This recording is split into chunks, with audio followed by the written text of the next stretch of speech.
Hello and welcome back to part 3 of the MPower Kickstart, losing your first 5 to 10 pounds. So far we've gone through routine and habits and nutrition, and today we are going to go through movement, which is obviously super important when fat loss is the goal. So there is no magic amount of movement that is going to allow you to lose body fat quicker. It's all about what you can fit into your week and into your routine. No two people are the same. Some people can train 5 times a week, other people can only train 3 times a week. Neither of these are superior. What's actually superior is being able to maintain it. So if you can train 5 days a week one week and then only 2 days the next week, that's not very consistent. So instead I'd actually opt to find a happy medium that I can tick the box every single week. So I guess the first part of this is don't overstretch yourself, don't put too much pressure on yourself, and stick to what you know you can box off every single week. So if you know for sure you can get 3 sessions in a week, go for 3 sessions a week. Please do not neglect your strength training, okay?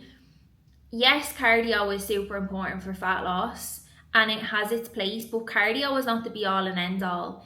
Strength training is really important because it's going to build muscle mass, and the more muscle you have on your frame, the stronger your metabolism is going to be long term. So think of longevity here. Think of the health benefits of strength training and prioritize strength training first of all, and then do cardio as additional to increase your output when it is necessary. Strength training is always going to be king. It's always going to be king, okay? And then cardio is a good tool to speed things up. It's not essential, but if you feel like, I don't want to drop my calories anymore, it's beneficial to add some cardio in there. And again, just be consistent with it. I would start by adding anywhere between 10 to 20 minutes onto the end of your sessions and sustain it every week. There's no point in doing half an hour cardio one week and then no cardio the next week, because your output is different every week. So you need to be consistent with it and then make adjustments if you are plateauing. Then for steps are underrated for fat loss girls, alright? Steps are the least intense thing you can do in terms of fat loss, and they're really great for recovery. So increase your step count. It doesn't have to be a magic 10k, 15k. Just find a number that's a little bit higher than your current average and aim to stick to it. Walk instead of getting the bus, just move a little bit more. And generally what I always say to people is utilize the weekends when you've got a little bit more free time to go and do some extra steps, meet with friends, get a coffee. You'd walk for 2 hours with a friend having a catch up, and then you've killed 2 birds with one stone, alright? 10,000 steps isn't a magic number.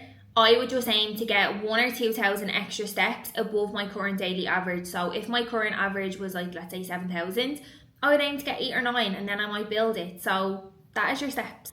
And then I personally think the most important part of movement is don't just see going to the gym as a fat loss tool. Obviously going to the gym is helpful for fat loss, right? Obviously. However, going to the gym is so good for your head, so good for your mindset, so good for building confidence, building strength, feeling empowered. It adds longevity to your life, improves your bone density. So many benefits of training.